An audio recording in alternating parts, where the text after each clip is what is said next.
suggest too. Pick up on what Rosie was saying about reentry.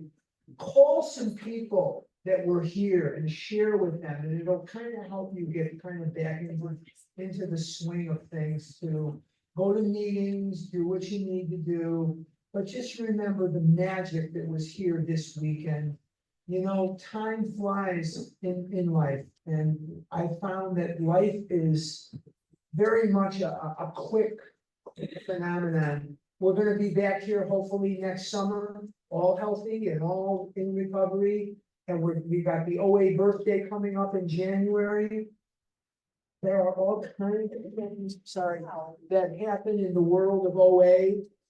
If you're in the, I don't know if, well, I don't know where I'm going. I'm going somewhere in September. It's either Santa Barbara or Ventura or something. I don't see. What's her name? Cheryl, I don't see Cheryl here, but I'm going somewhere in September. I don't know where, but if you're in that area, we would certainly love to see you, but share with other people that this was good, so that next year they'll be a little more likely to come. This is a very scary thing for a compulsive overeater. We are isolators by our nature, and there were 10,000 reasons that you told yourself why you didn't want to come, and yet here you are. So thank God you're here, and that's really, really good. I'm just so glad that you are here, and we are all glad that you're here, and you made it better by coming. And I know that it is scary for some of us to venture out, but this is a very safe environment. This is a very safe environment. We have been talking about the program of Overeaters Anonymous. And we have covered the first 9 steps in our sessions this weekend. We have covered everything from the powerless condition of mind and body and making amends and things like that. And there are 3 byproducts of this process. You will get right with yourself, you'll get right with God, and you'll get right with your fellow human being. That is one of the most beautiful things about this program. You'll get right with yourself, you'll get right with God, and right with your fellow human being. One of the things that I see too often in Overeaters Anonymous are sponsors who take way too long to get people through the steps, way too long. In the big book, there are references to Dr. Bob, and he was sponsoring Bill Dobson on June 26, 1935. He got sober on June the 10th, 1935, and Bill Dobson was not the first person that he attempted to sober up. 16 days after he got sober, he was sponsoring. Bill Wilson, immediately upon getting sober at the town's hospital, requested permission to talk to some of the other patients there, and with some misgiving, they did it. Jimmy Burwell, in his story, he talks about he was sponsoring just a few weeks after he got sober, and he found out that his sponsor had only been sober a few weeks when he was sponsoring him. So the process should not take a very long time. And that's one of the things I see in Overeaters Anonymous too much, is that people just make it into something that it's not. And they're sponsoring someone, and I'll talk to someone, and they're on this step or that step, and they've been at it for weeks or even months. And that is a huge, huge mistake.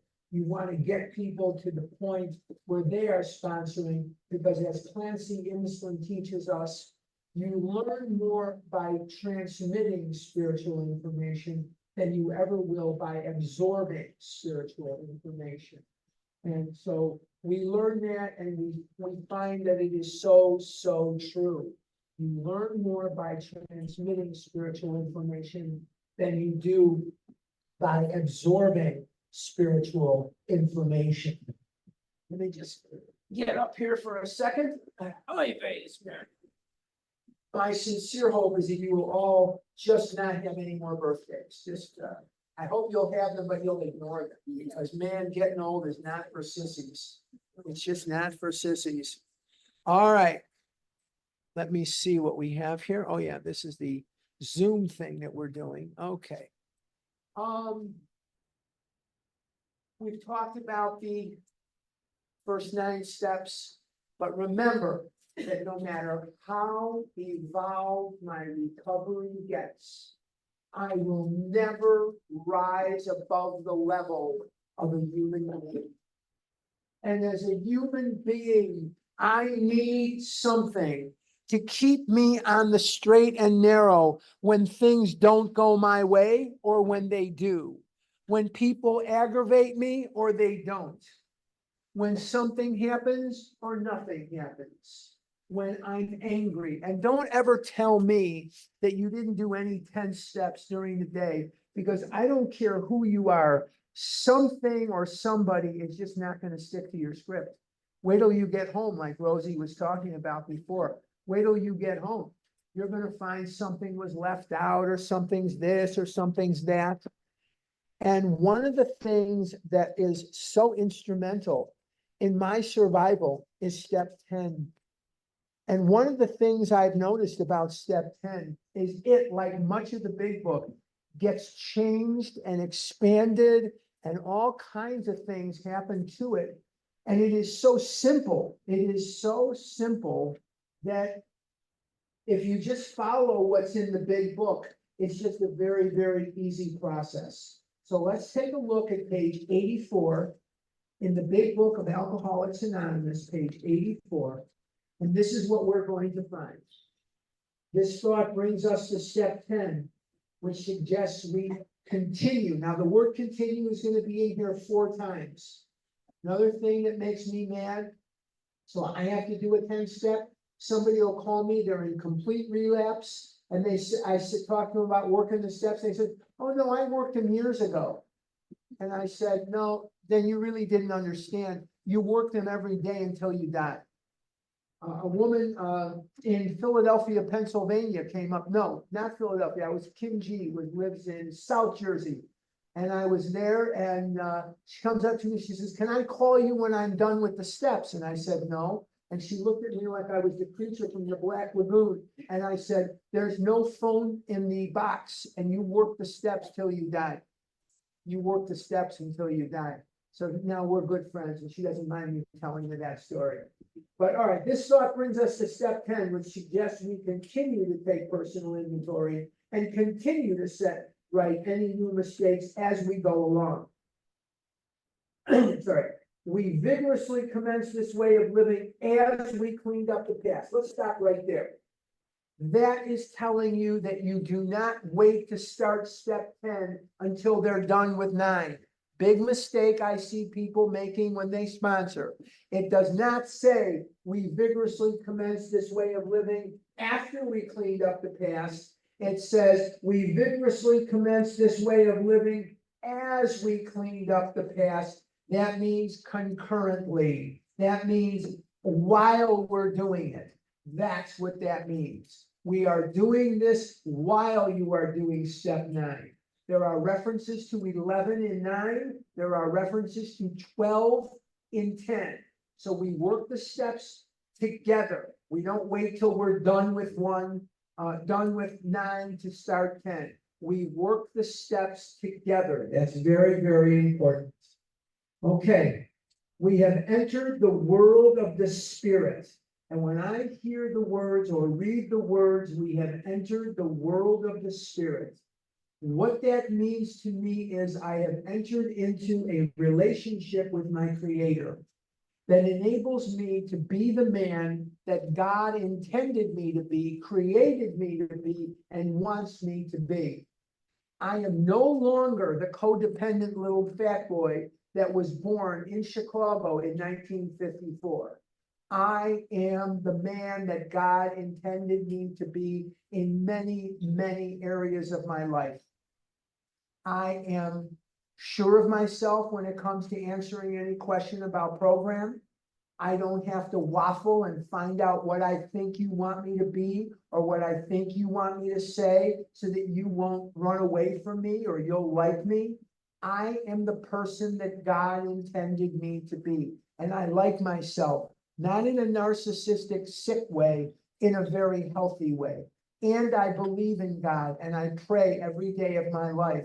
And I believe that God is with me in all things that I do. Whether I'm conscious of him or not, I feel him with me. I believe he is here in this room. I also, when I read the words, we have entered the world of the spirit. Now, yesterday I was exhausted, so I'm going to backtrack to step 9 just a little bit here. One of the toughest amends that I have to make is to my mother and father. I was not a good son to my mother. I was intolerant of her mental illness. I was intolerant of her physical illness. I wanted Rob and Laura Petrie for parents. I didn't want Max and Virginia Grabowski. I wanted Rob and Laura Petrie. And I wanted something different. I always seemed to want something different. My mother said to me many times when I was a kid, a zoigatus, my son, a zoigatus. What does that mean? It's always something with you. First you want silly putty. Then you want nag me for baseball cards. Then you're nagging me for a yo-yo. Then you're nagging me for more bubble gum. She'd say, there's no end to what you want. And she'd say, there's no end to you. You always want something. And she was right, because I was looking for something in those baseball cards or in the silly putty or whatever it was that was going to make me happy. And happiness doesn't come in a little egg with silly putty. Happiness comes from doing the right thing. But one of the things that I didn't talk about yesterday, and it bothered me that I didn't, and I don't often forget this, is my own process of amends. So I'll just backtrack a few seconds here. I did tell you about the monetary amends that I had to make, and I made them, and God provided for me. But I also want to tell you about the amends that I have to make to my mother and father every day. My mother died when I was 22. My father died when I was 24. They had been gone a very long time, a lifetime ago, almost 50 years they're gone. And they wouldn't really know me very well today because I'm such a different person. But one of the things they'd be very, very proud of is I have many, many of the same friends. The friends that I grew up with, the friends that knew me 50, 60 years ago, I'm still friends with today. I've been very, very blessed in that area. Never had cousins, never had aunts and uncles, but I always had wonderful friends. So that would please them that I'm still friends with a lot of the guys from the neighborhood, from grammar school. Every day of my life, I talk to people that I went to grammar school with 65 years ago, and we're still talking, and we're still friends, and we still love each other. But I can't talk to them like I can talk to you, because they don't speak the language of the heart like you do. You speak the language of the heart, and that makes life such a wonderful adventure. To have people in my life that speak and understand the language of the heart is one of the greatest gifts that God has ever given me. But when I'm here and I'm doing service for OA, and I am writing a book, and I am doing the very best I can to transfer those podcasts that I do every Saturday morning. And we have an OA meeting in Scottsdale. You can access it by going to scottsdalebigbook.com. That's scottsdalebigbook.com. And we have a podcast that I do every Saturday morning. And that is an official OA meeting. Our Scottsdale Big Book meeting is an OA meeting, so that's perfectly okay. And we have a situation where I'm transferring that. But the bottom line is this. I know that in making amends to my mother and father, I have to do the right thing. And by being here today, I know that my mother and father are very proud of me. I know that when I'm working on the book, I know that when I'm at the Scottsdale meetings answering questions, I know that when I'm on the Scottsdale meetings just participating, I know that they are proud of me. I know that this is what they would have wanted for me. All they ever wanted for me was to be happy. All they ever wanted for me was to be productive. All they ever wanted for me was not to be alone. And when I was a little boy, my father had a lot of friends. And most of his friends, not all of them, but most of them came out of Auschwitz. Some came out of Birkenau, and some came out of Dachau. Those are all concentration camps in Poland and Germany. But the bottom line is, they would all say to me the same thing. They would say, live until you die. Live until you die. Some of you, I look at you, and I'm not looking at any particular people now. I see you struggling. I see you continuing to struggle over the years. And some of you are in beautiful recovery, and some of you are, it's a joy to behold. But we are all together. We are all together. Wherever you are, you can make it better. Wherever you are, we can improve. We can change the course by praying and working steps and getting out of ourselves. This is the magic of what we have. This is the magic of what we do. This is the magic of what we are. That this program constantly gives us overwhelming evidence that when you walk to God, He will run to you as you would a toddler taking their first steps. When my daughter took her first steps, I wasn't home, but my wife said, it's not official until Daddy's home. So I got home, it was a Thursday, and she got up and she grabbed the dog. She grabbed Honey Bear and she grabbed the dog and she got up and she fell back down. She grabbed Honey Bear again, she got up and she took a step and fell, and I ran over to her and I picked her up and I kissed every inch of her face and I kissed her little feet, and I was hugging her. I thought I was gonna squish her. I was hugging her so hard. That's what God wants to do to you. That's how God embraces your progress. That's how God is with you. I remember watching my daughter on stage during her bat mitzvah. She was 13 years old. She's going to be 30 in December. She was doing her bat mitzvah. She did such a beautiful job, and I had to pay for everything, which was cool, but that's okay. That was fine. That's all right. But so anyway, I was so proud of her. I was just telling, she did such a great job. She's up there and she's singing the Hebrew, and the rabbi's up there. You should have seen her, man. And she's very Orthodox today. She's very religious today, my daughter. And so I was so proud of her. That's what God wants from you. And when you show Him that, when you walk to Him, God will run to you. I promise you, you will not find Him lacking. You will not find Him failing. You will find He will be there. Don't you ever worry about Him doing His part. It will be there. I promise you. So when we talk about the world of the Spirit, this is what we're talking about. That existence transcends into a life. Because in the food, we're just existing most of the time. I don't care how successful you are in your profession. When we're in the food, that's not living. I don't give a damn if you're a doctor, a lawyer. I don't care if you're a whatever you are. When you're not in the food, that's when you live. That's life.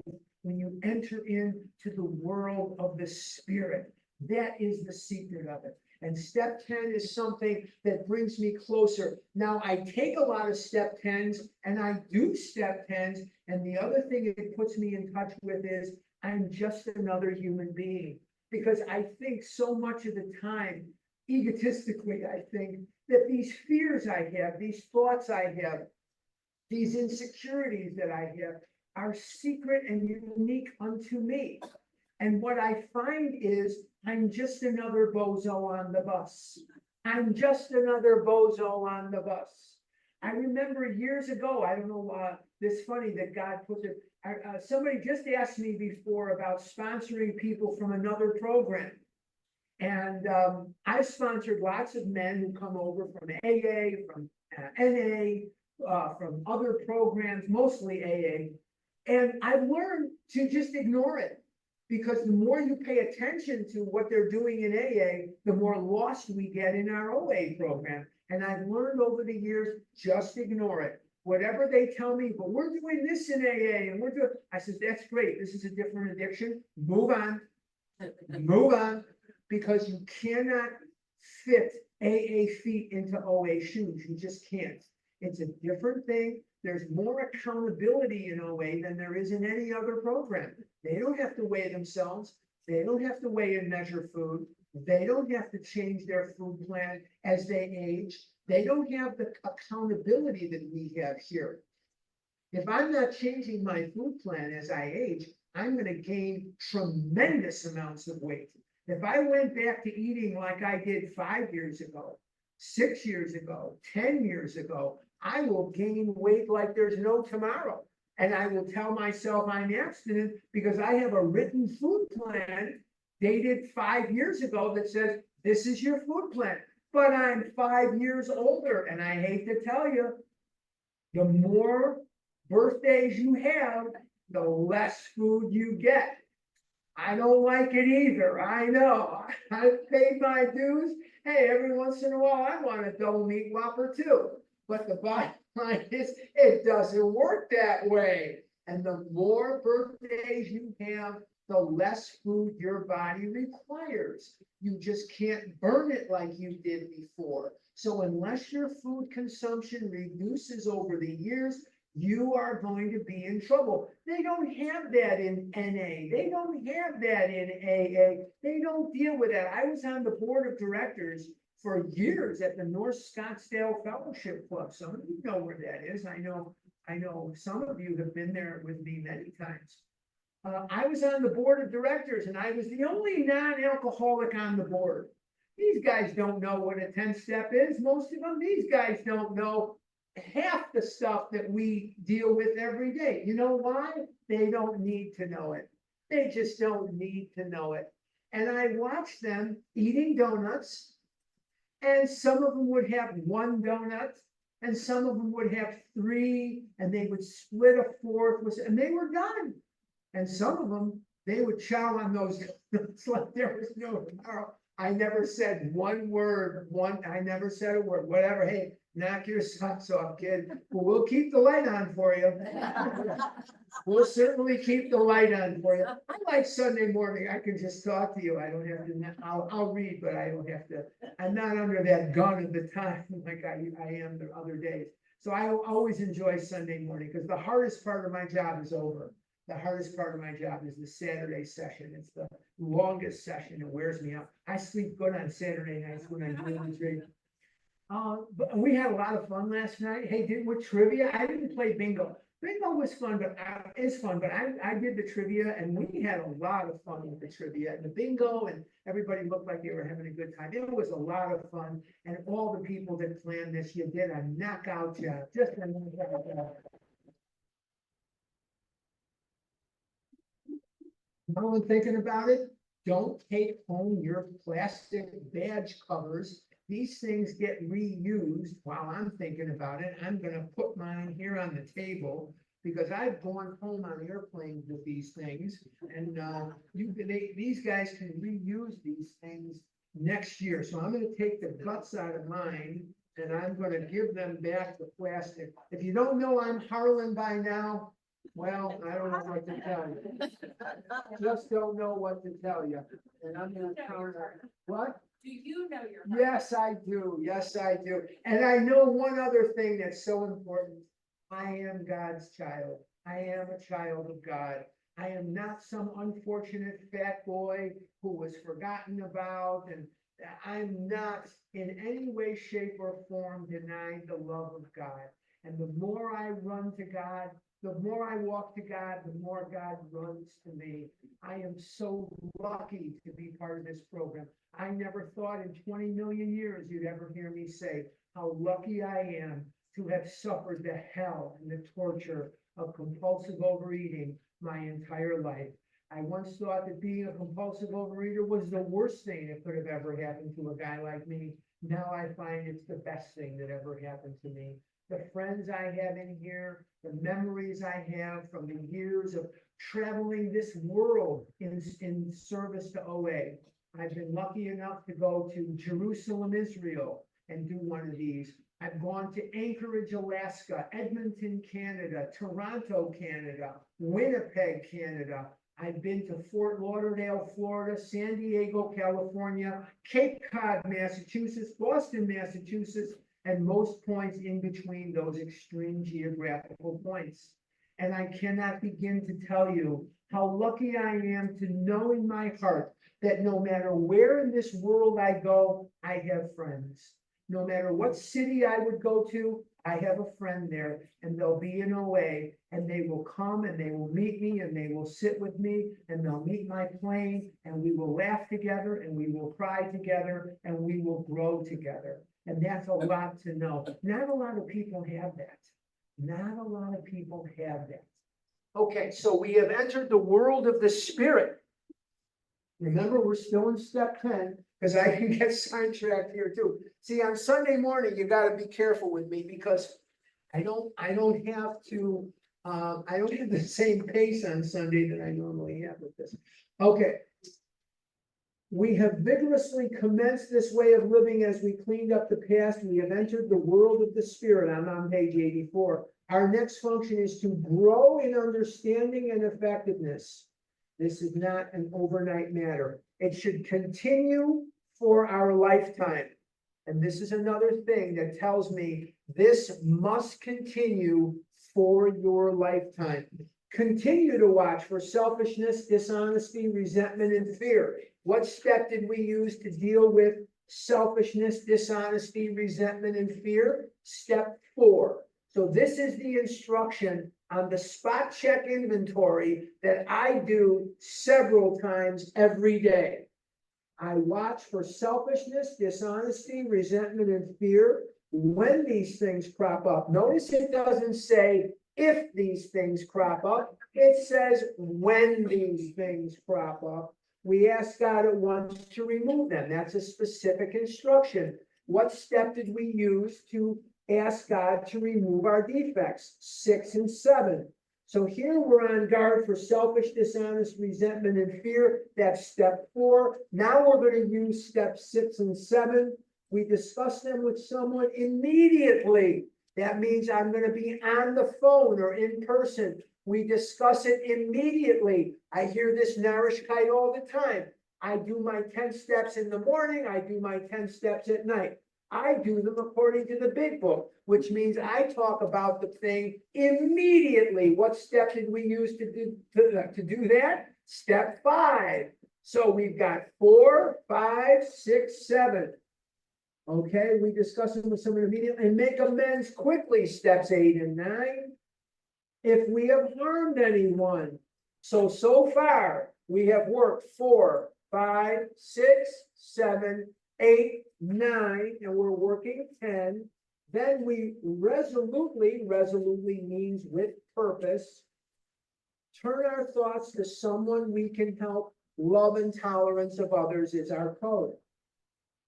This is the instruction for the spot check inventory. I call somebody up and I say, I'm pissed off. Why are you pissed off? So-and-so did this or didn't do that. Okay, let's go through the defects. Selfish, they didn't stick to your script. What's the lie you're telling yourself or someone else? So if I that's the dishonesty. My sponsor or my God squad will say, what's the lie you're telling yourself or someone else? And we get to it. What's the dishonesty here? So resentment and fear. What's the fear here? If someone is making me upset, I'm going to have a fear because they're encroaching on one of my basic instincts of life or my ambitions in the basic instincts of life. And that's how the 10th step goes. Now I will go call up and make amends. I don't text an amends. I don't email an amends. I talk to the person to person. I'll call them, but I'm not going to text it and I'm not going to email it. Eyeball to eyeball, voice to voice, I'm sorry I did this, I'm sorry I didn't do that, whatever that may be. And then I use step 12. I resolutely turn my thoughts to someone I can help. Love and tolerance of others is our code. Now, I'm asking this rhetorically. Is there anything in that step 10 that is so esoteric, so complicated that I have to go to Dartmouth or Harvard or Yale so I can learn how to do it? No. Is there anything so complicated there that I can't do it within just a few minutes? No. And I'm not doing a full-blown fourth step. I'm doing a spot check inventory. So many times you hear people doing a 10-step. What they're really doing is a fourth step. That's a much more in-depth, different kind of thing. This is just a spot check inventory. Here's the 10-step promises. And we have ceased fighting anything or anyone, even alcohol. For by this time, sanity will have returned. What step are we referring back to when we talk about sanity? 2 is correct. Sanity has a much higher ceiling than sobriety. Notice it doesn't say in your book, came to believe that a power greater than myself could restore me to sobriety. Notice it doesn't say in your book that came to believe that a power greater than myself could restore me to abstinence. It says sanity, because sanity is a unilateral function. It's a unilateral ideal for our lives. I don't chase after people that don't want to be my friend. I don't chase the elusive butterfly.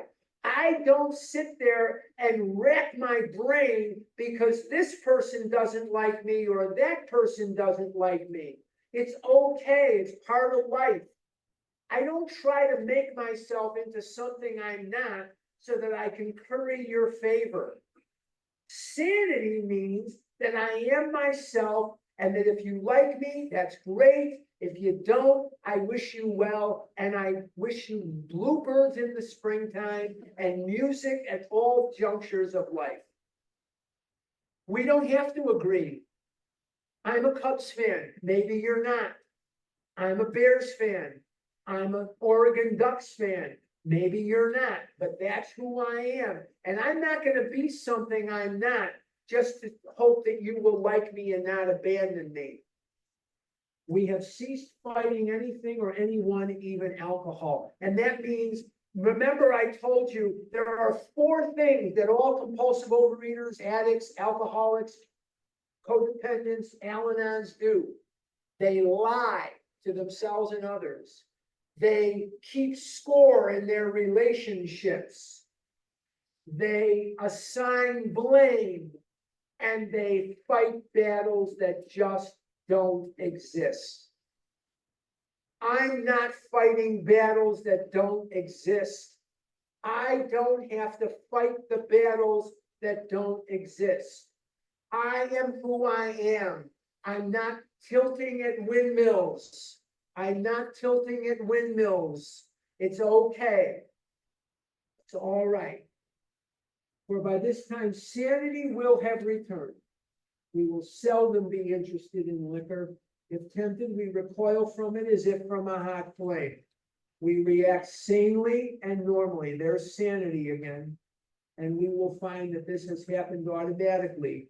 We will see that our new attitude toward liquor has been given us without any thought or effort on our part. I'm not so sure about that. It just comes. That is the miracle of it. We are not fighting it. Neither are we avoiding temptation. We feel as though we have been placed in a position of neutrality, safe and protected. We have not even sworn off. Instead, the problem has been removed. It does not exist for us. We are neither cocky nor are we afraid. This is our experience. This is how we react so long as we keep in fit spiritual condition. Now, how do you keep in fit spiritual condition? You have to sponsor other people. And you have to keep in fit spiritual condition by working your program every single day. And sponsor them quickly, not slowly. This is not a college course. We're not on semesters here. We're not on semesters here. We don't pin them into a course of writings and readings and ancillary workbooks and none of that stuff. None of that stuff. The only steps that have writing is 4, 8, and sometimes 9. That's it. That's it. If this program is that complicated for you, you're probably doing it wrong. Seek one of us out. We'll help you. Do not keep tilting at windmills. Okay. It is easy to let up on the spiritual program of action and rest on your laurels. We are headed for trouble if we do. For alcohol is a subtle foe. We are not cured of alcoholism.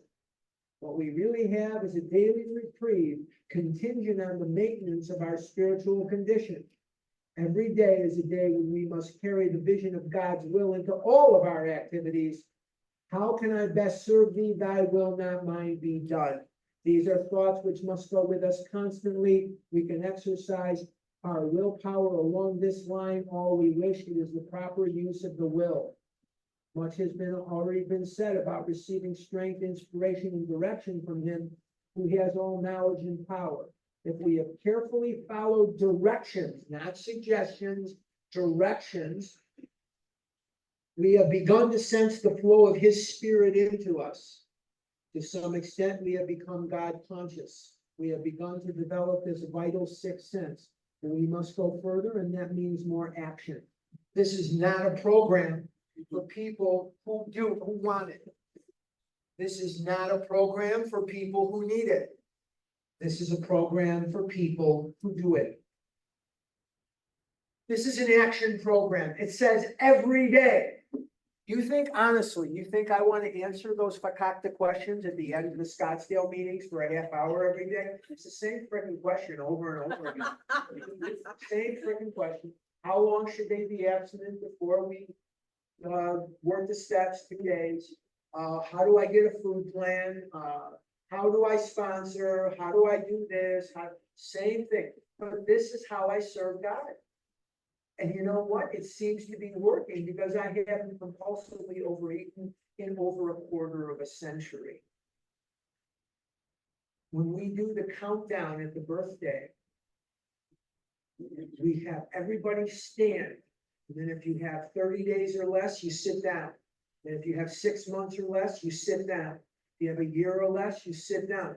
I'm standing there with fewer and fewer people every day, every year, because my abstinence is longer, and some of them sadly are no longer with us, or they eat. But the bottom line is, this works. That's why I do it. Yes, I like to help people, and yes, it's fun to help people, but the truth of the matter is, I do it for me. I do this for me. I came here today, so I won't eat today. The chances that I don't know what you got in your head or in your purse, but I know that I am probably not gonna compulsively overeat today. And I've upped the odds of an abstinent day by coming here to do this service. I'm a selfish bastard. I really am. I'm a selfish guy.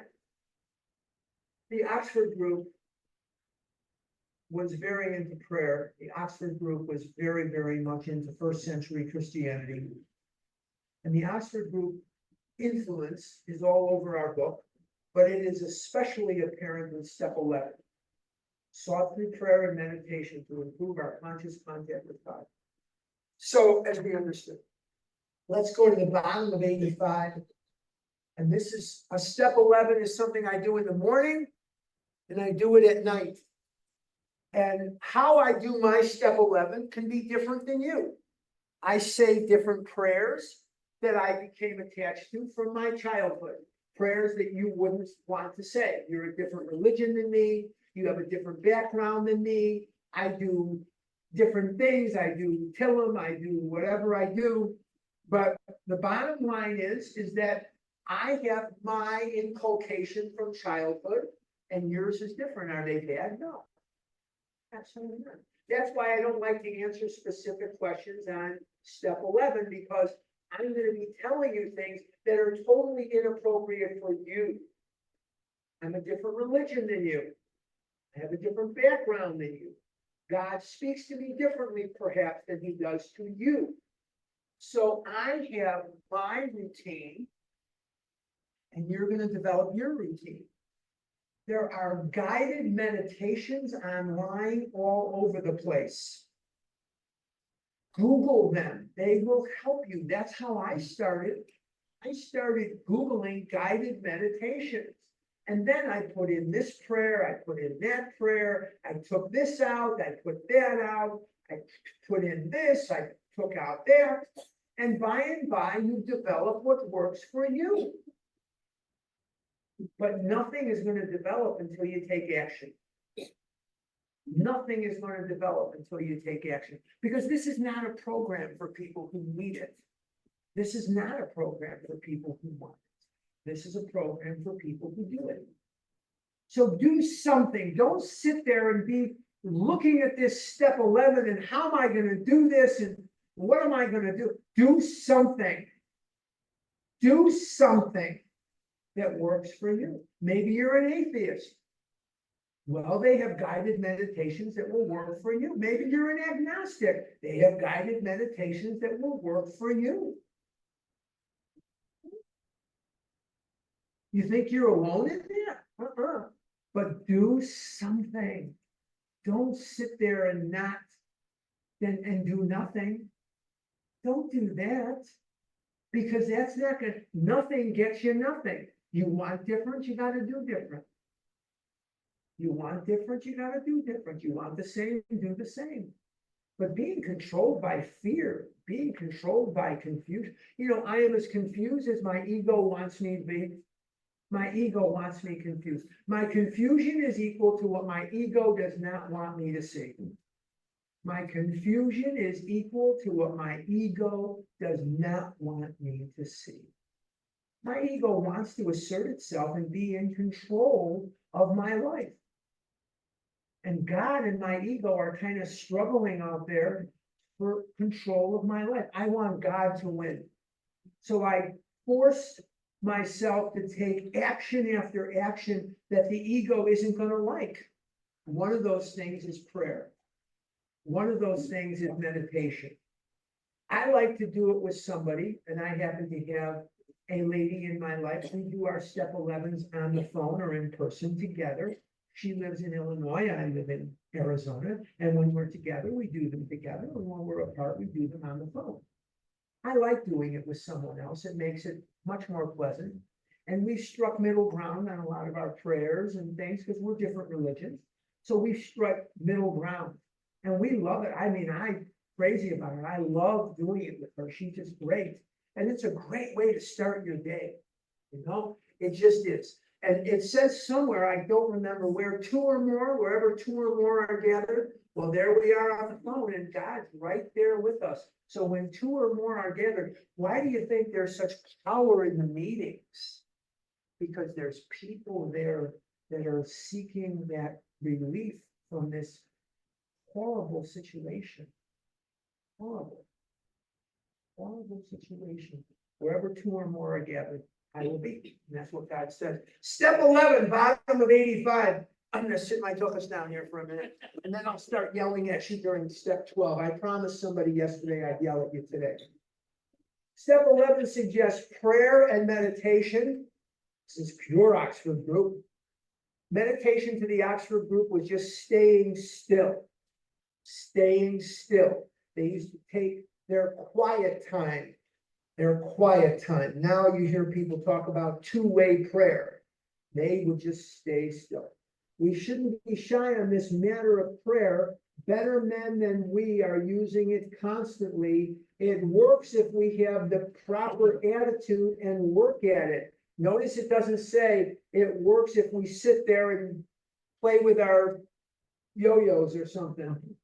You gotta work at it. This is not a program for people who need it. This is not a program for people who want it. This is a program for people who do it. It works if we have the proper attitude and work at it. Couldn't be simpler. It would be easy to be vague about this matter, yet we believe we can make some definite and valuable suggestions when we retire at night. Now, if you're submitting this in writing, it's not wrong. But there's no instruction here that says this is something you email somebody or your sponsor or whatever. There's no instruction here to do that. If you're doing that, it's okay. It's not wrong. You're not going to evaporate and you're not going to end up eating a cheesecake over it. But there's nothing in here that says to do that. Nothing at all. When we retire at night. Now, why is, before I'll head a question off at the pass. Why is the nighttime section first? Because it's assumed you've been doing step 10s all day. Now they want you to do step 11 at night. Step 10 and step 11 are two separate steps. They are not the same. And so many people combine them and, yeah, that's Mr. Meshuggah. When we retire at night, we constructively review our day. Constructively. A hammer to your head is not one of the tools of recovery. And so many people love to do a number on themselves. They just want to go crazy berating themselves. It says constructively review our day. Were we resentful, selfish, dishonest, or afraid? Were you? Okay. Do we owe an apology? Okay. We kept something to ourselves which should be discussed with another person at once. Were we kind and loving toward all? What should we have done better? Were we thinking of ourselves most of the time, or were we thinking of what we could do for others, of what we could pack into the stream of life? But we must be careful not to drift into worry, remorse, or morbid reflection, for that would diminish our usefulness to others. After making our review, we ask God's forgiveness and inquire what corrective measures should be taken. Couldn't be easier, just follow what it says.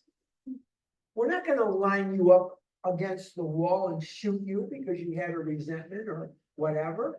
We're human beings. We're not bad people trying to get good. We're sick people trying to get well.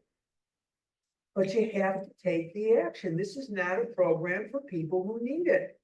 It's not a program for people who want it. It's a program for people who do it. It's an action program. I do this every night. I add something to it, and I'm not one for adding. But I add, what am I grateful for today? Because a grateful heart in me doesn't eat. So every night I like to take a minute and just tell God what I'm so grateful for. I'm glad to be alive. I'm glad to be here with you.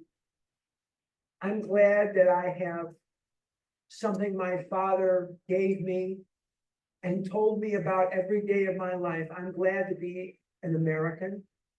I'm glad, I know there's Canadians here, but I'm glad to be an American so that I have the freedoms and I have the ability to live in a wonderful country like this. This country extended itself to my dad, and even though he was an immigrant, he really appreciated things, small little things. You know, my dad really didn't know a football from a baseball from a basketball. He didn't know any of that stuff. But I was a vendor at the ballpark, and he would work in the garden, and he would take his, my father always wore a hat of one kind or another, but his head was always covered. And my father would say, "How many today?" And I'd say 35,000.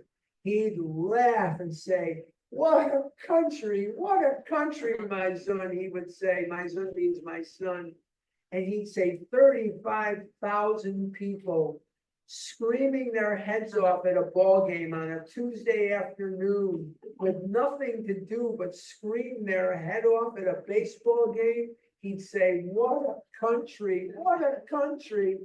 And the first time that I voted, it was 1972. I turned 18 in May and the election was in November. This was McGovern-Nixon I voted in. He fainted in the polling place. The firemen had to revive him because I was voting. He couldn't say voting, he said voting. His son was voting in the election. One person takes office, one person leaves office. There isn't a shot fired and no one died. He couldn't believe such a thing was possible. He would laugh and laugh and laugh, and then I put him in the car if I had a Saturday or something. Let's get in the car, Pop, and take a ride. And I would take him to Wisconsin, which he also couldn't say, he'd say Wisconsin. I used to get so mad at him. Say, God damn it, it's Wisconsin, not Wisconsin. And it would say, you're leaving Illinois. And he would start crying, and then it would say 5-10 minutes later, welcome to Wisconsin. Governor Thompson welcomes you, America's Dairyland. The dairy state is Wisconsin. You can go from state to state. You don't need papers.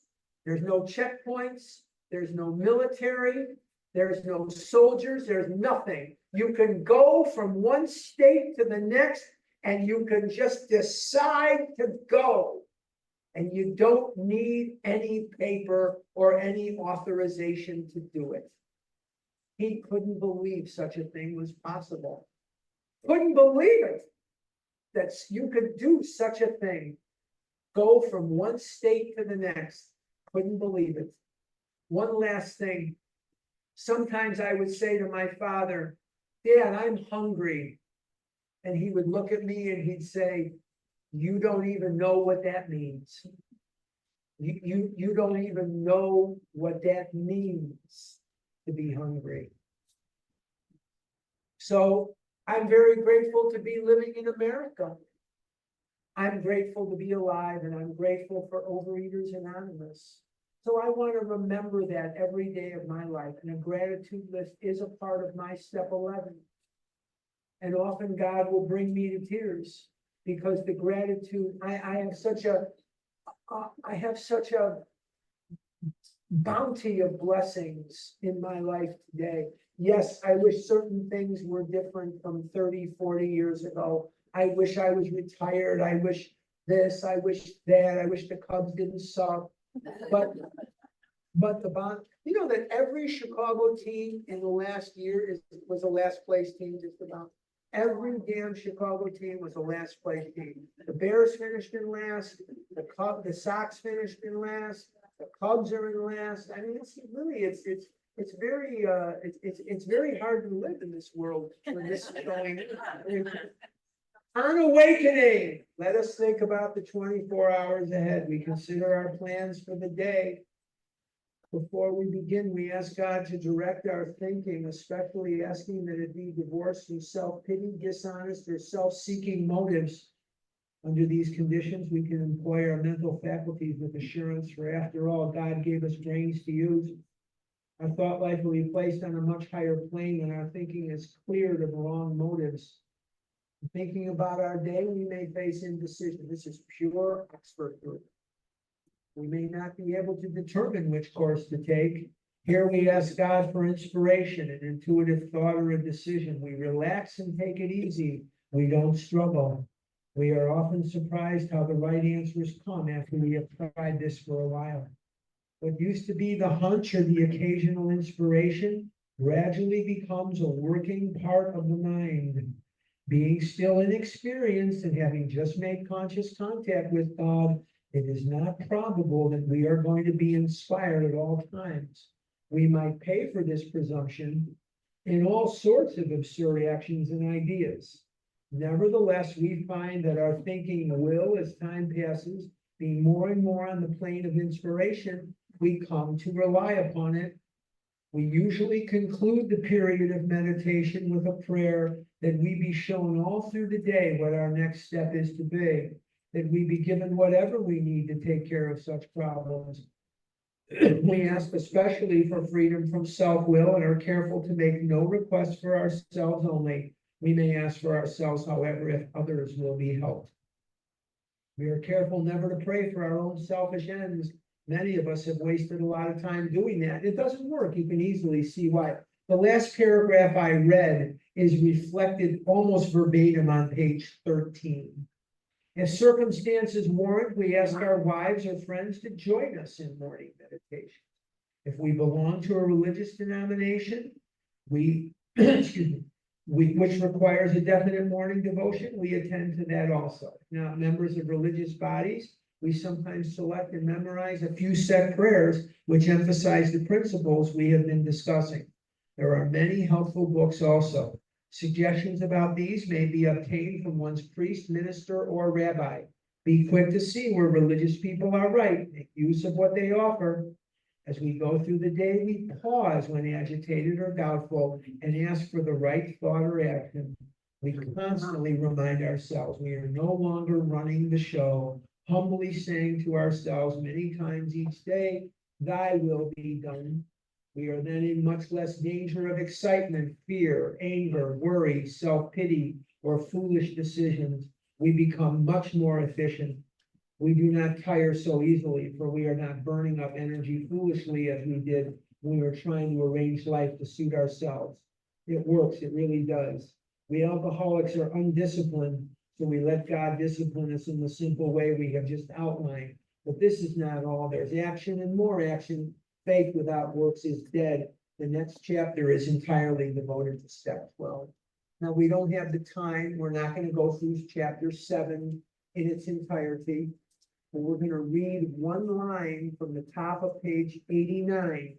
Practical experience shows that nothing will so much ensure immunity from drinking as intensive work with other alcoholics. If you don't sponsor, you're not going to recover. If you don't sponsor, you're not going to recover. No, don't ask me about maybe being on the committee next year for the retreat. That is not a substitute for sponsoring. That is not a substitute for sponsoring at all. The 12th step, and this is where we'll finish up. The 12th step is a definite 3-part step. The first part, having had a spiritual awakening as the result of these steps. You should have had a spiritual awakening by now. If you're not sure you've had one, you just keep going anyway, because other people around you are aware of the differences in what is going on with you. What is this stuff? Oh, this is Carlinisms. Okay, all right, that's cute. All right. Anyway, all right, so let me get up. Let me shrug my toes. I promised I would yell at you, but I can't yell at you yet. Okay, so let's take a look at what we have. Oh my God, Ann, you're awesome. Thank you so much. Having had a spiritual awakening as the result of these steps, we tried to carry this message to compulsive overeaters. This message, not my message, not your message, the message of the big book. That's the only message we have. That's the only message we have, is the message of the big book. And this is gonna scare you. You are carrying a message whether you want to carry one or you don't. You are carrying a message. Some of you are carrying the message that this doesn't work. And some of you are carrying a message that it works fantastic. That you are amazing, that your program must work. I was carrying a message when my daughter was 4 years old. 3 years, no, 19 months. It was a Sunday morning. I was in complete relapse. It was a Sunday morning. My daughter was playing on a Sunday in the kitchen, and I was talking to my then wife, who was putting away the 90% of a grocery store that she had just bought.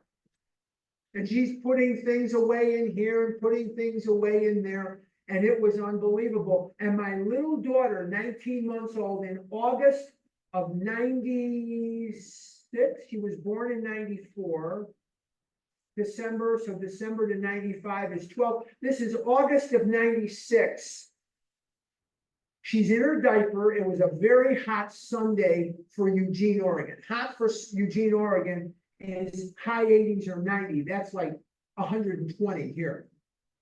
And my little tiny baby daughter, who looked just like my dad, she never met him, but she is him to a T. She doesn't smoke Chesterfield, and she speaks English very well, but she is him.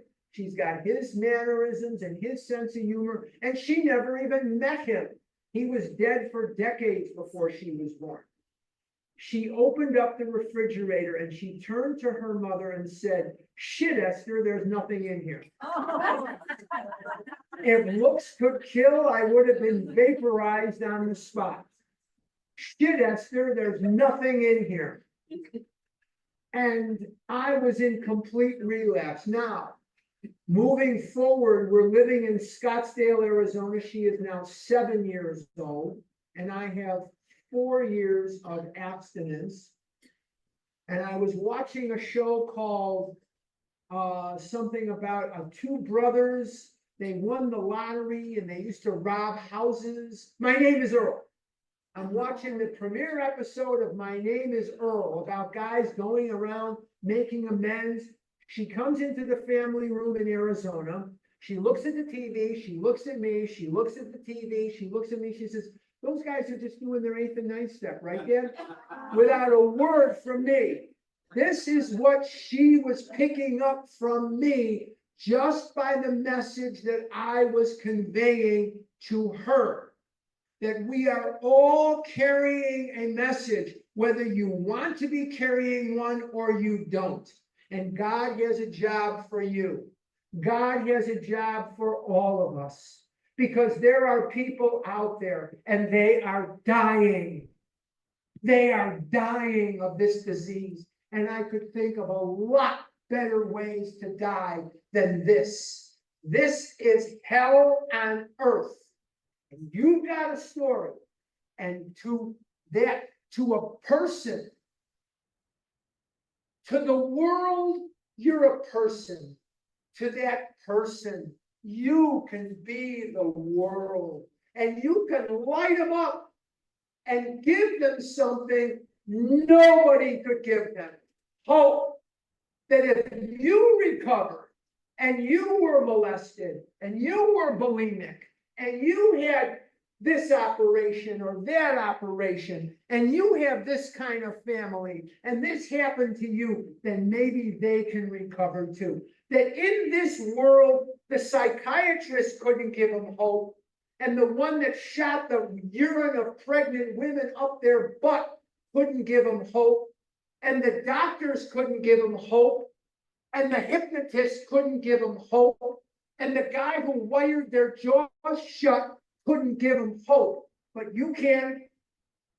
You can, because you have a story with a happy ending. And they didn't. And in order for the message to be carried, it must have depth and weight. You, for that person, can be the world. Bill and Bob and Roseanne are dead. Hank Parkhurst is dead. One day I'll be gone. You'll be gone, whatever. But you can live forever because the good you do will live on. And that today and yesterday and Friday, we said things that we don't know where they came from in the big book. We don't know which drunk said something that Bill put in there that turned us around. We don't know what inspired what. You can live forever. You can achieve immortality. If you save one life, you save the world. I am here today because of a guy at the shipyard in Russia on the Baltic Sea. When my father came to the shipyard to get on a ship, he had no money. He had no ticket. And the guy says, I can't let you on. And my father's standing there begging him. And finally, just as the ship is going, he lifted up the rope and said to my dad, go ahead. Go ahead. I wouldn't have been born if it wasn't for that guy. I wouldn't be here if it wasn't for that guy. And there are people that will thrive and help other people because of you. Don't wait to be the perfect sponsor. Nobody is. Stop waiting for the results to be perfect. When I sponsor people, they don't fart blueberries. They don't fart lilacs or crack cherry blossoms. Some of them recover, most of them don't. If I had a nickel for every guy I've ever sponsored that today is eating ice cream, I'd be retired. Stop waiting for the perfect scenario, the perfect sponsor. Then when this happens, you'll forget that. You jump in there. This is not a program for people who need it. This is not a program for people who want it. It's a program for people who do it. You don't know how to sponsor? We will help you. Let the book do the hard work. The doctor's opinion, chapters 1, 2, and 3 are all step 1. They have to have an understanding of that. The doctor's opinion in the first 3 chapters are step 1. Step 2 is chapter 4. Chapter 5 are steps 3 and 4. Chapter 6 is 5 through 11. Chapter 7, 8, 9, 10, and 11 is chapter 12, is step 12. Let the book do the heavy lifting. Stop with the written assignments. Stop with the bullshit from this workbook and that workbook and this. Forget it. You're driving yourself and them crazy. Bring them through and get them sponsoring, and they'll learn more by transmitting spiritual information than they would by absorbing spiritual information. We're not at Harvard taking a class. Don't wait to be the perfect, great sponsor. And you never know. You never know what you're going to say or do that is going to save somebody's life. I had a friend of mine, his name was Scott, he's dead now. And Scott was an alcoholic also. This disease killed him. But anyway, he was an alcoholic. And he was when the girls would get around him, they would go Looney Tunes. He was a Jewish guy, dark, he looked very Italian, dark, very good looking. The girls would laugh uproariously at all his jokes. And I'm thinking to myself, he's not really that funny. But all right, they never laughed at my jokes. He's really not that funny, but I don't get it. But I try. Anyway, so he got himself a part on Broadway. Stop the World. I want to get off. Stop the World. Anybody remember that? He was in it. Yeah, he was in it. New York production, not bad. On Broadway. Stop the World. I want to get. Okay. Anyway, he meets a girl in the show. And they moved to Los Angeles. Right? And they're going to try to get into commercials, TV, movies, whatever. They're going to try. Okay. So it was a Saturday night, and the OA office, an AA office, not OA, AA office. He's answering the phone. Guy calls in, and he's at a motel in East LA. And the guy sounds drunk. They always go out in twos. Always go out in twos.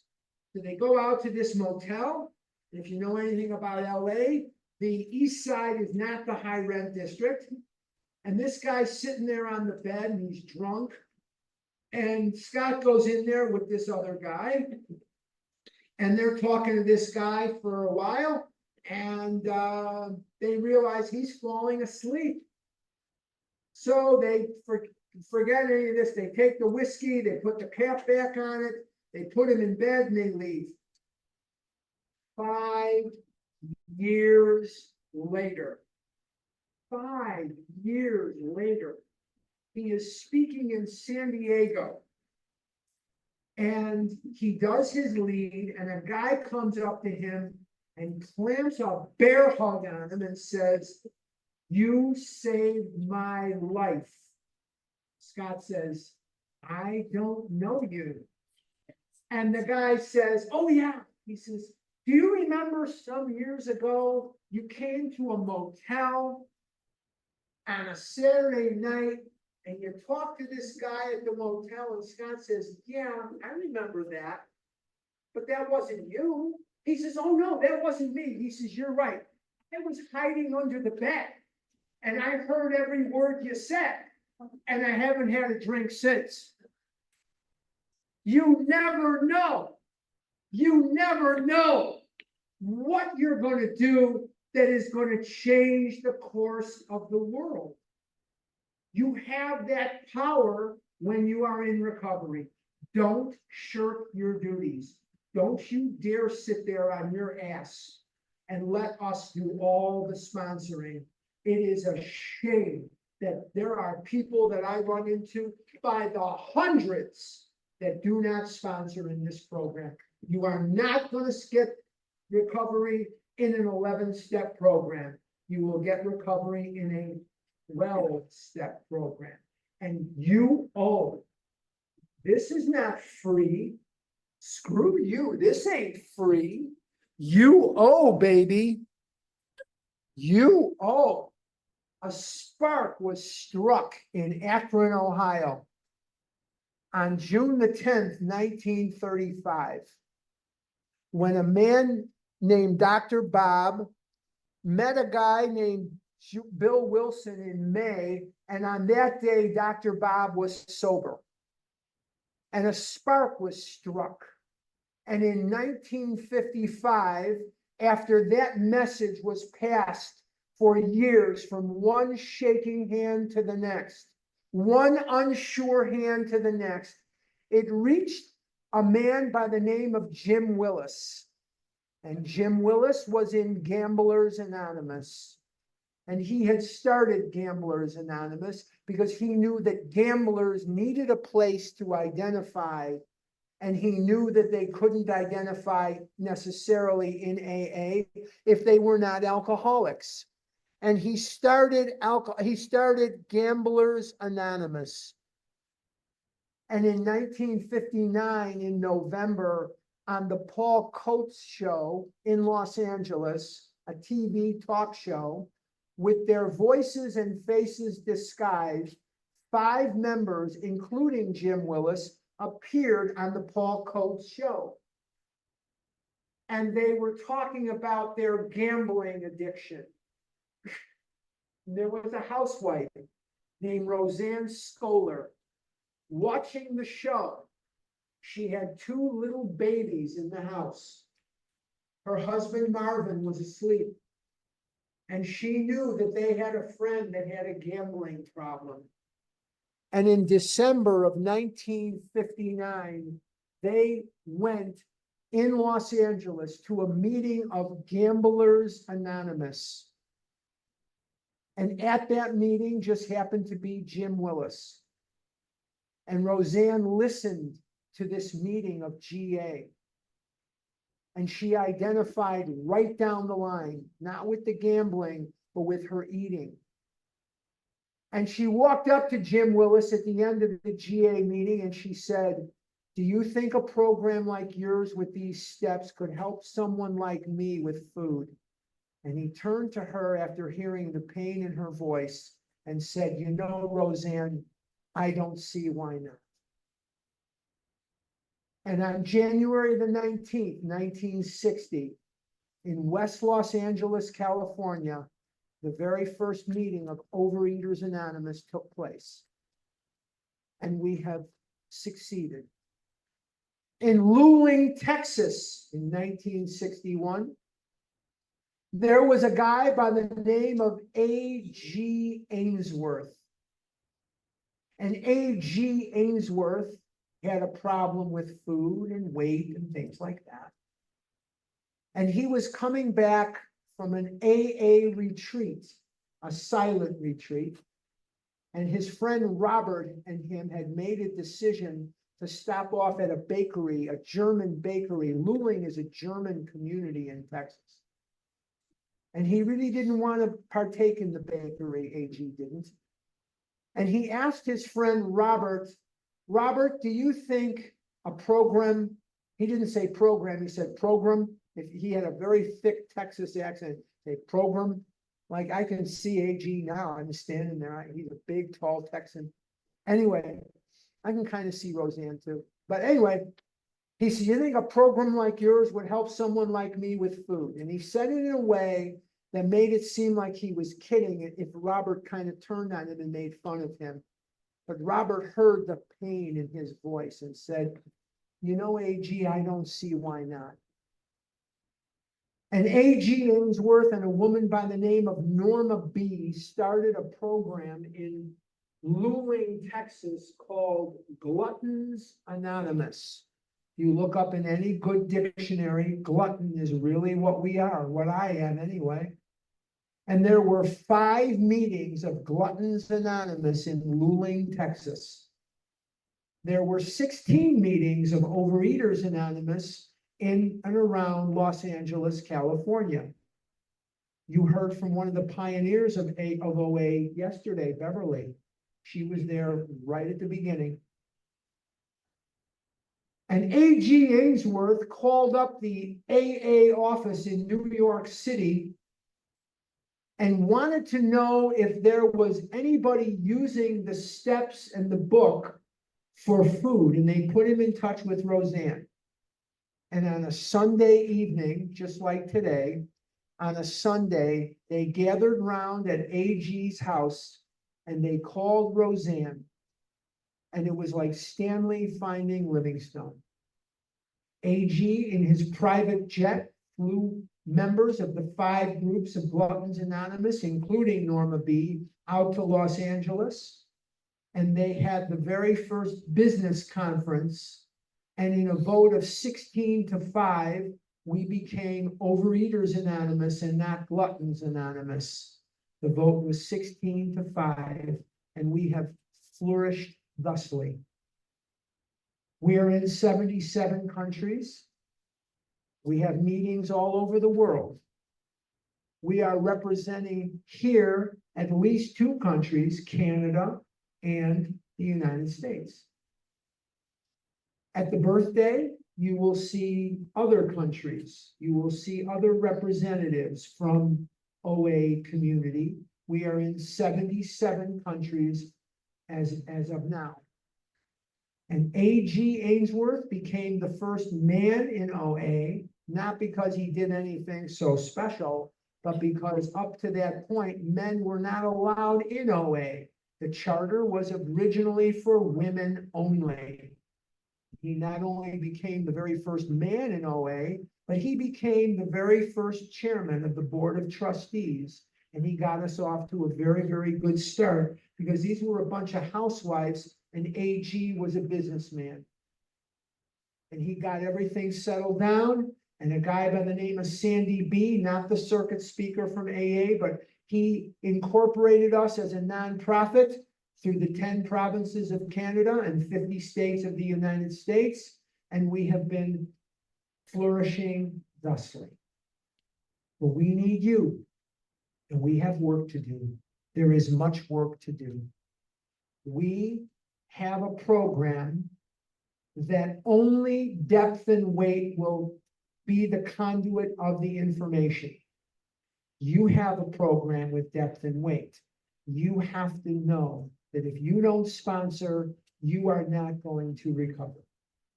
If you're not sponsoring, you are not going to recover. It's not going to happen. This is a 12-step program, not an 11-step program.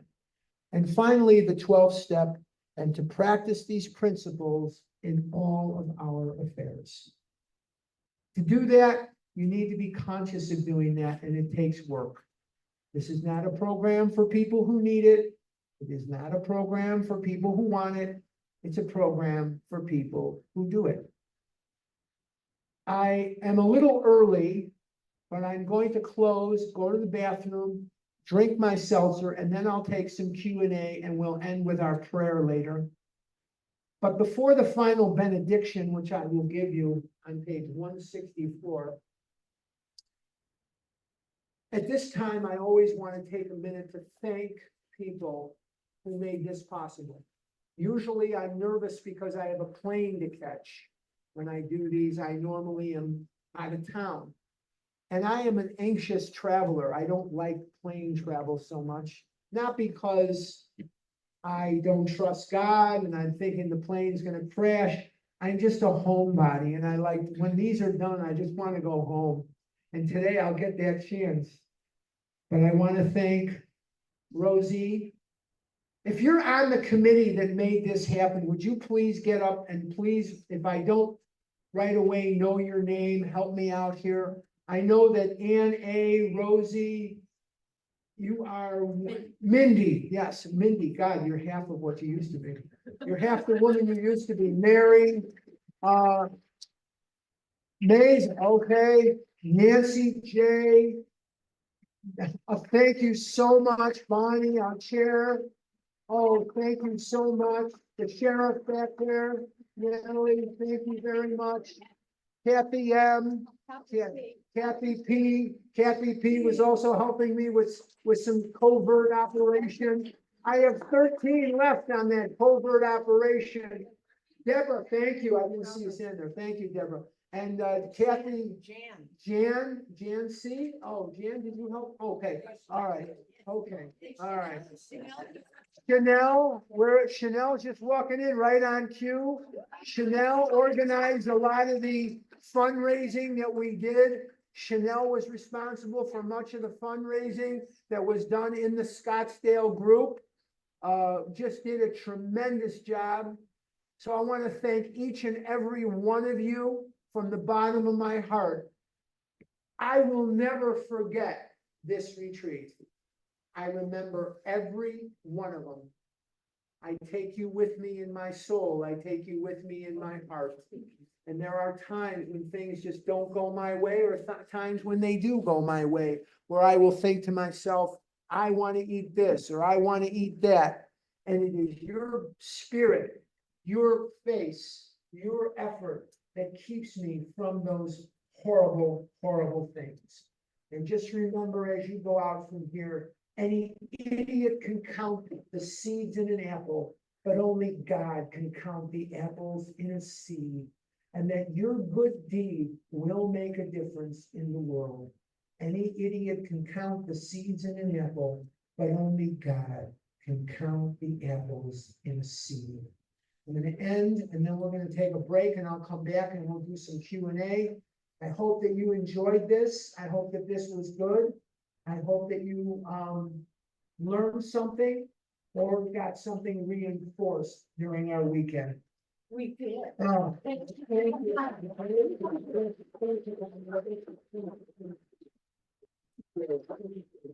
Our book is meant to be suggestive only. We realize we know only a little. God will constantly disclose more to you and to us. Ask him in your morning meditation what you can do each day for the man who is still sick. The answers will come if your own house is in order, but obviously you cannot transmit something you haven't got. See to it that your relationship with him is right, and great events will come to pass for you and countless others. This is the great fact for us. Abandon yourself to God as you understand God, steps 1 to 3. Admit your faults to him and to your fellows, steps 4 through 7. Clear away the wreckage of your past, steps 10 through 12. Give freely of what you find and join us. We shall be with you in the fellowship of the Spirit, and you will surely meet some of us as you trudge the road of happy destiny. May God bless you and keep you unto then. Thank you so much. I'm going to take a potty break. We'll come back for Q&A, and then we'll gather for our prayer, and I'll get you out of here a little early. And we'll probably get you out of here around 11:15. Depends how many questions there are, or earlier, but I'm going to take a 5-minute potty break. And on cue, Lerner and Lowe couldn't have choreographed it any better. He walks in, it was so funny. God, I'll never forget that.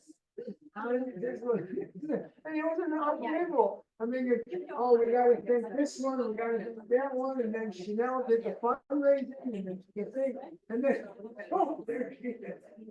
Unbelievable. Okay, Q&A, and then, lunch, and then I'm going home. I gotta go to Safeway. I gotta go to Safeway for groceries. Yes. Is there any magic number you think people hang out for the number of sponsees? No, the question is there a magic number for how many people you should sponsor? Sponsor more than 3, 4, but it depends on your lifestyle. And don't sponsor the whole world, but don't sponsor just 1 or 2. Sponsor like 3 and up, depending on your lifestyle. Okay, yes. I did. I already yelled at you. Right? Oh, she was here. All right, Kim.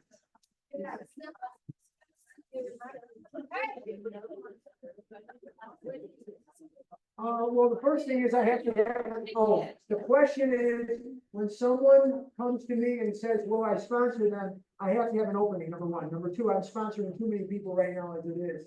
But I want to know, tell me a little bit about your compulsive overeating history. I want to know how you got to OA. How'd you get here? I also want to know, are you willing to go to any lengths? Is there anything you're not willing to do? Is there anything you are not willing to do? If there's nothing you're not willing to do, better be prepared to show me, because I'm gonna call your cards. We're gonna move quick, and we're gonna move efficiently, but you will recover if you do what I tell you to do. You will recover, because I'm not gonna tell you to do anything from me, I'm gonna tell you the big book. Then you said I use my podcast, I say, listen, after they get 2 days of abstinence, listen to this podcast. And we're gonna talk about this chapter. Read it as many times as you need to read it. Listen to this podcast, I'll tell you where to find it. And when I feel you have that chapter in your head, we move to the next one. We normally do a chapter a day. I get them through 7 chapters in 7 days. I get 3 hours for the fourth step. 3 hours. I can't take your question, because if I take your question, I'm gonna start laughing. Because I was up here talking about your fundraising and how you organize everything. And I said, oh, she's not here. And then boom, all right, I'll take it. Go ahead. What's your question? But yeah, Natalie was very good. Yeah, the sheriff was. Yeah, I was good. Can't hear you. Oh, it's okay. No, it's sharing with us. Here's the question. When you are hearing a step 5, how long do you give them? When I'm hearing a step 5, how long do I give them? As long as it takes. As long as it takes. My time is for them. Do you have them go ponder for an hour and then call you back? Yes, I have them ponder for an hour and then call me back. Yes. Okay, there's my question. I only sponsor one person at a time, because I work full time, I have a sick husband, my life is crazy. So when I get my sponsee through the 12 steps, the first time through, should I just kind of say, call me with problems and take on a new sponsee? Call me every day for 5 minutes. We'll talk. I want to know what you're doing. What's your game plan? What are you going to do for yourself today? What are you going to do for others? And then start sponsoring someone else. Okay, thank you. Yes, I'm going to sit down because my knees. What?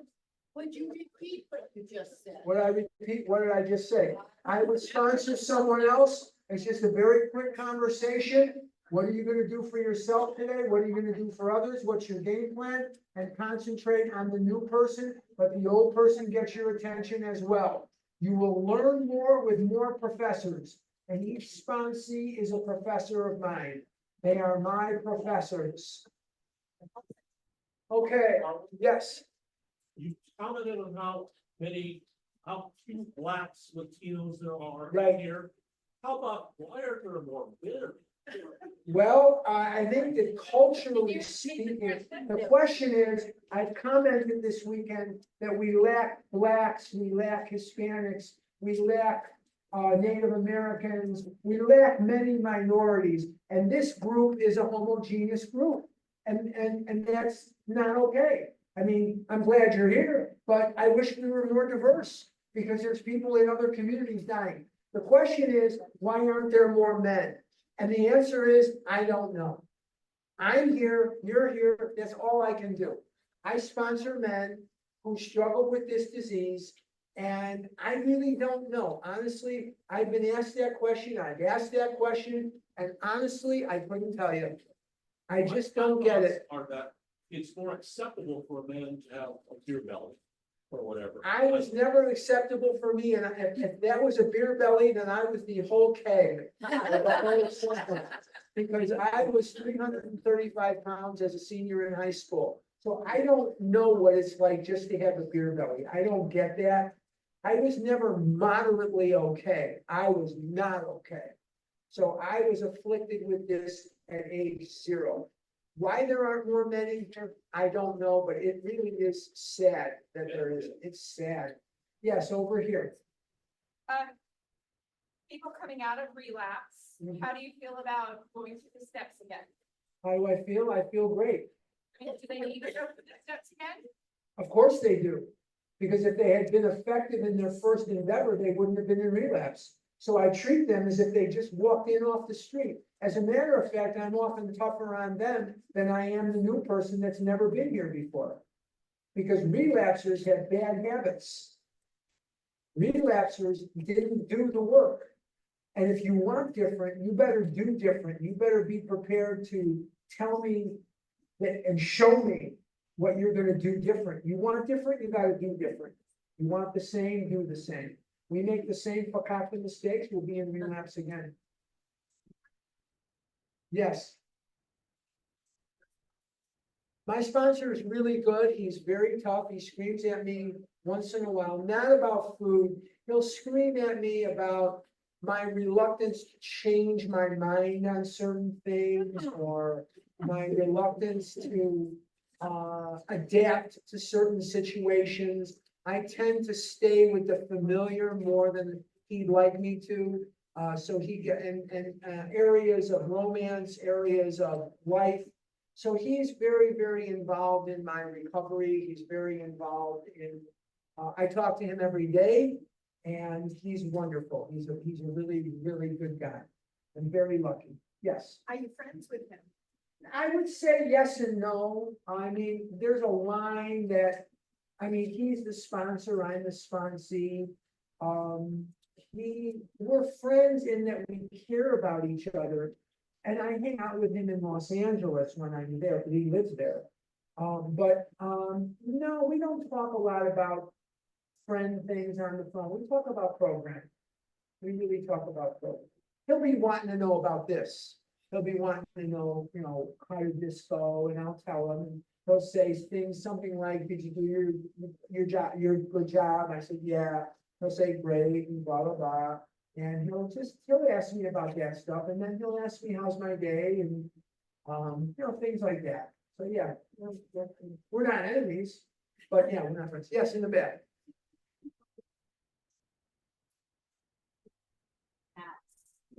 How do you know? It will not stay with you unless you continue to take action. It is not a permanent thing. It's not like getting a tattoo that never goes away. You will stay in fit spiritual condition if you keep taking those actions of helping other people, doing 10, 11, and 12. How do you know you've had one? When the urge to eat isn't hitting you all the time and you see differences. Most of the time, others will see it before you do. Most of the time, it's others who see it before you. I'm very stubborn and very scared and very entrenched in the same all the time. So others started to see, oh, you're becoming more flexible. Oh, you're becoming more accepting. They saw it a long time before I did. A long time. Okay, all right. Arlen, I used to confuse the difference between hunger and the obsession. Now I recognize the difference. Yeah, you can be hungry without obsessing about food. I was hungry this morning. I sat down in that restaurant at 7:45 and walked out of there at 9 o'clock. I was hungry, but I wasn't obsessively hungry. I wasn't obsessively. My experience is that obsession is much stronger than feeling. Much stronger, yes. Yeah, oh, yeah, definitely. Yep. In the back, Miss Hillary. Question on step 11. Okay, You said, and I've heard other people say, step 11 is a pure Oxford group. right. Okay, so I kind of get it, but I really could appreciate more detail or depth on what do you mean by that? It comes to us from the Oxford group. They were very big on prayer. That's the explanation. Oh, Don't worry about where it comes from. Just do the prayer and meditation. It's not important. It's pure Oxford group in that Hank Parkhurst and Bill Wilson and Dr. Bob were not as into the prayer and meditation as Oxford group. Dr. Bob was very into it. Bill was somewhat into it. Hank, not so much. but we do it because it came out of the Oxford group and it works. That's the explanation. There's nothing more complicated than that. Oh, come on. There's not. There's, no, there's nothing more complicated than that. Yes, Would you agree that, step 11 in prayer doesn't change God, prayer changes me? right. Prayer changes you, changes your attitude, changes how you think and feel. Yes, it does. Yes. But it has to be translated into action too. And that's the purpose of step 12. Sitting there praying never got me abstinent. I had to take action. Yes. Yeah, this is more of a comment than a question, kind of piggybacking on the hunger session. I have realized that I used to act on it, but every time I have an emotion, the little addict in my brain's like, oh, I'm so hungry. And then I have to stop and go, no, you're not. But that's the difference Yeah. between actually being hungry and obsession. It's because if I'm hungry and like, I'm so hungry, it's like, yeah, I really am hungry, or no, I'm pissed off, I'm happy, I'm sad, I'm whatever. And I have to take a step back and say, because my first reaction is always, let's eat. So I always immediately go to I'm hungry when it's not even close to being hungry. I hear you. Okay. Okay. Thanks, Brandon. All right. I have a comment. Yes. Okay, so sorry. Okay. No, you're You good. say, we need more diversity and we Yes. need more people in the rooms and we need to pass the message. Why doesn't OA do more PSAs, or I know it's a program of promotion rather than attraction, but why don't they put the word out? Because doctors don't even know about it. No, they don't. OA has failed unilaterally at the level of PIPO. They have failed miserably at the level of PIPO. What's That means, PIPO? For public information, professional outreach. When I was young in OA, we had buses that were painted with Overeaters Anonymous. They had a commercial that they produced called The Pink Cake. And the commercial used to run, and there was radio ads. You don't see any of that anymore. I don't know what the hell is going on over there in New Mexico, but it ain't good. Well, I grew up in South Texas and there was nothing. I learned about OA 3 years ago and that's We- We have very weak PIPO and very weak 12-step within. We have a whole lot of people that are trying to get newcomers to come into OA, and that's great. We should do that. There are people sitting in this room right now that are dying of their untreated addiction, and we're hugging them to death. Because our 12-step within committees are very weak, and our PIPO committees are extremely weak.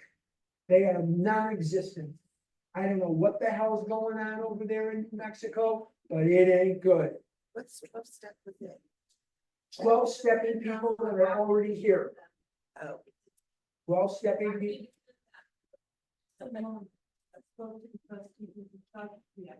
Okay, They have produced a very diverse, inclusive PSA.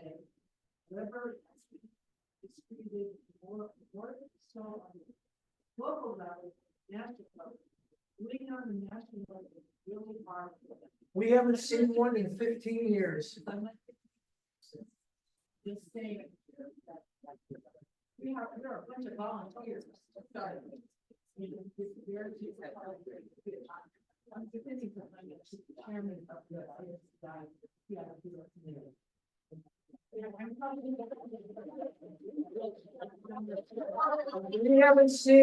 We haven't seen anything for 15, 20 years.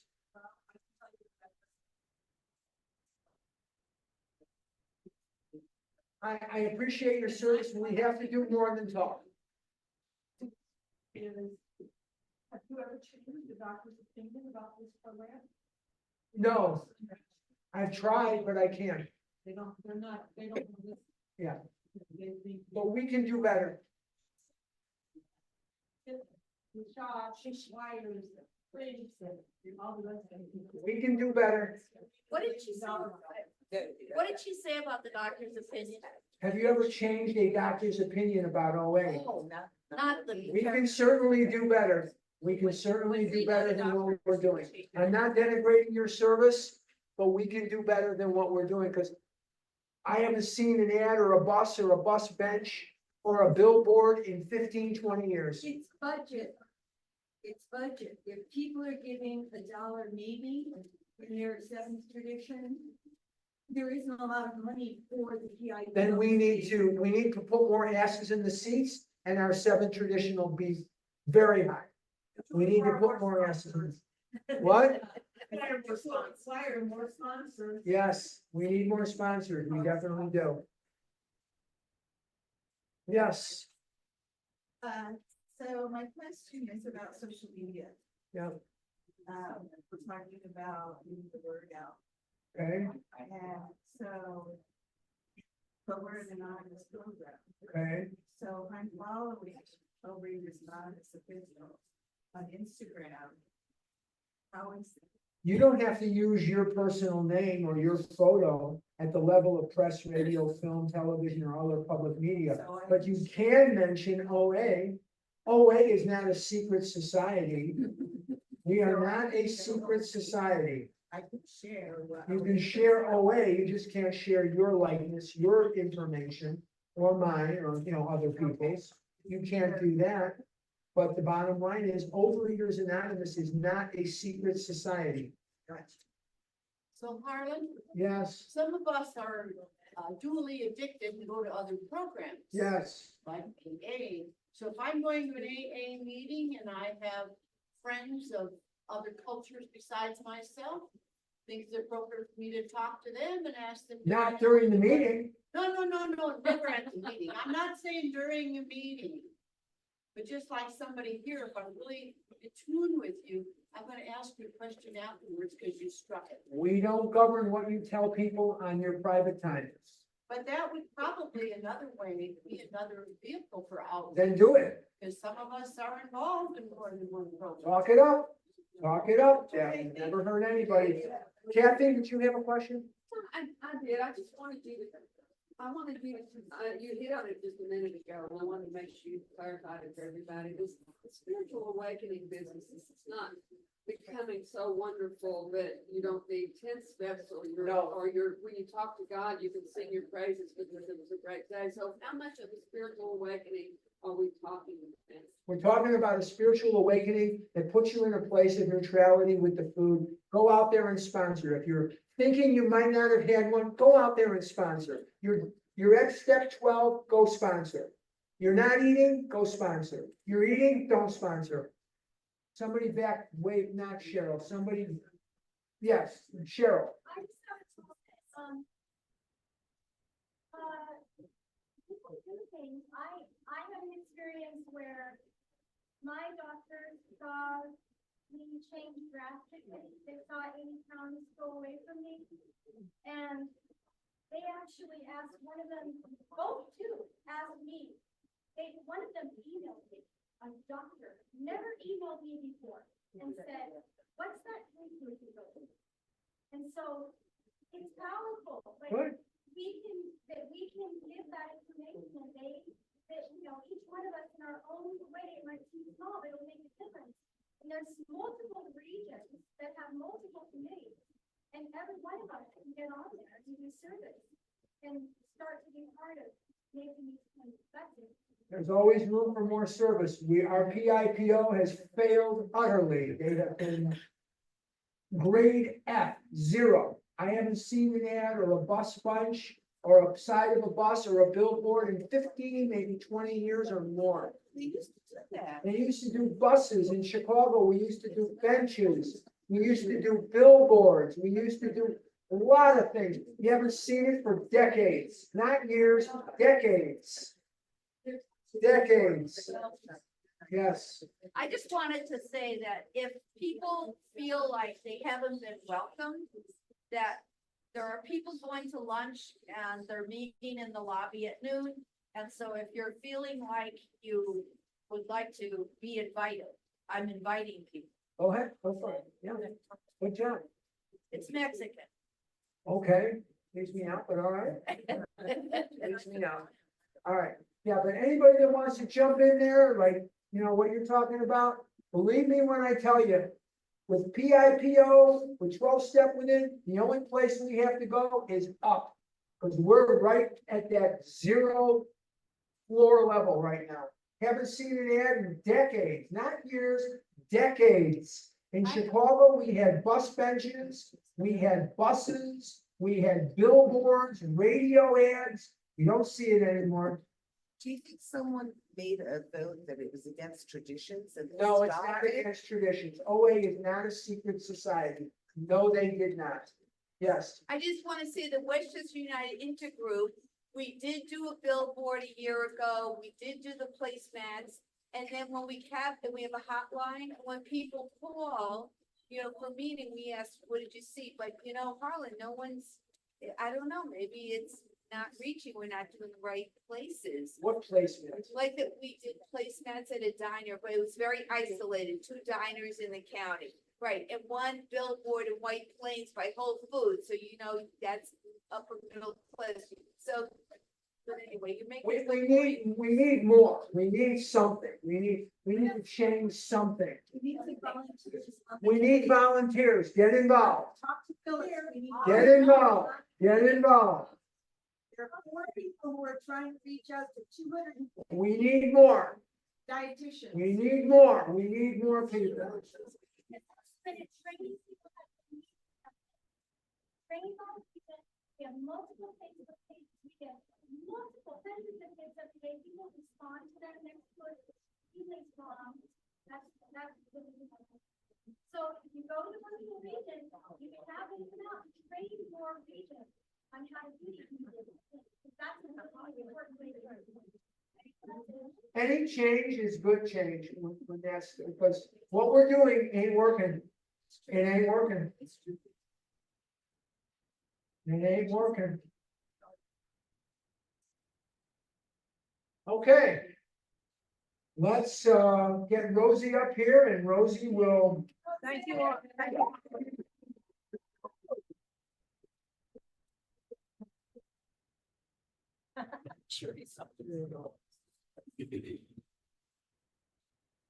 I want to thank Harlan. This is an amazing weekend. Thank you, Harlan. And I want to thank Veronica, who's on her way back home, because she was instrumental in getting this all up and running, as well as everybody in the committees in these rooms. We are going to close by forming a circle, and we're going to hold hands.